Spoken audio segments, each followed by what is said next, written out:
have a question for you. Do you know what a false Christ is? So, there are people out there who actually have been saved by someone they thought was Christ, and it's not God, Jesus at all. Some are what I just said, um, Jesus that is not God, when Jesus was actually God as well as man. Okay. Um, there's also Christ out there that are that people believe that he's an angel and he's not, either one, man or God. So, I don't know why the thing is doing that weird light and dark thing. Anyway, um, so, but I am not going to speak about that because those are kind of obvious and most people who call themselves Christian understand that. Okay. Also, Jesus is of God, the triune God. Okay. So if your Jesus is any of those, like not the triune God, not God and man, then you have not been saved by Jesus and you're not saved. Okay. And most people seem to know that. However, I'm not talking about any of those false Christs. There's another false Christ that people don't talk about at all. And that happens to be Hollywood Jesus. And anybody who follows me kind of knows where I'm going with this, but a lot of people don't understand Hollywood Jesus. Hollywood Jesus is the guy you see on the screen, okay? The guy from The Chosen, the guy from, all the other movies and things like that. They portray a hippy dippy kind of weak, very weak, one of those guru kind of guys that walk around kind of like they know better than everybody else, and they have this mystery air about them. Okay, that's not Jesus. That isn't Jesus. Especially the part where he's passive and he's very weak, very weak, and things like that. That's not Jesus. I ran into so many people when I was doing lives that never read the Gospels. They never read the Gospels to find out the character of Jesus. The best example I can explain of for a definition would be meek. A lot of people confuse meek with weak, and that's not true. Okay? Meek means strength under control. So it's a whole different thing. Why is it doing that in and out thing? Anyway, strength under control. So, Jesus had a temper. He applied it in places that he wanted to apply it. So if he wanted to make an emphasis, oh yeah, the temper came out, dudes. Okay, it came out. It says in the Bible to be angry and not sin. So he did that. He did that plenty of times. He also called people names. This ridiculousness about, oh, if I define the person as being, this or that, oh, I'm calling them a name and that's not Christian. Okay, well, Jesus called people dogs, swine.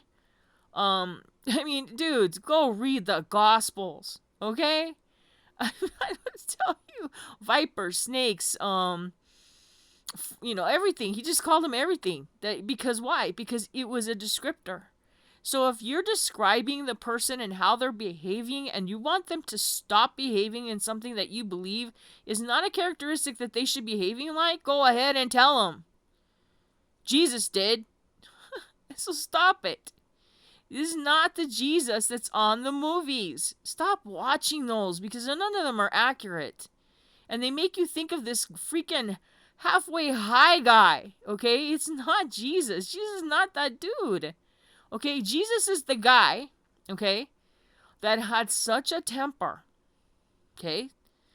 Such wrath about him, like God, that when he finally had enough, and he did this twice, by the way. When he finally had enough at the temple, he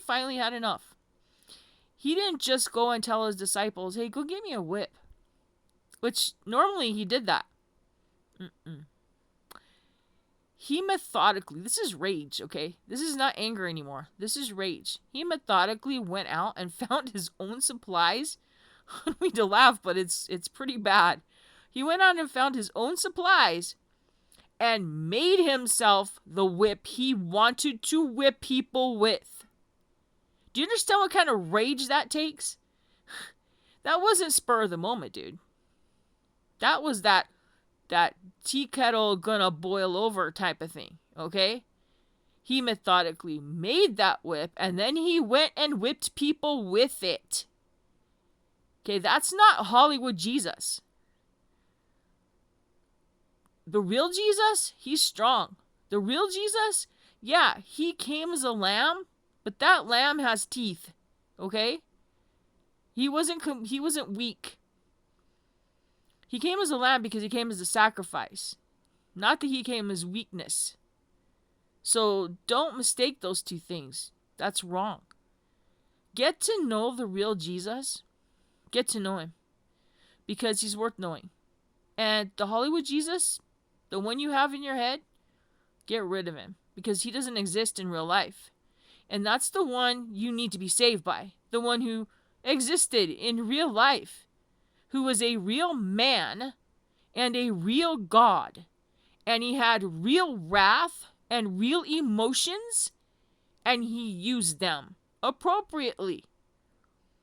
Anger, well-placed anger, is appropriate anger. Well-placed descriptors. If you're acting like a dog, I'm gonna call you a dog. Get it? Okay, that's appropriate. That has nothing to do with not being a Christian. So if you have those kind of preconceived ideas, get rid of them.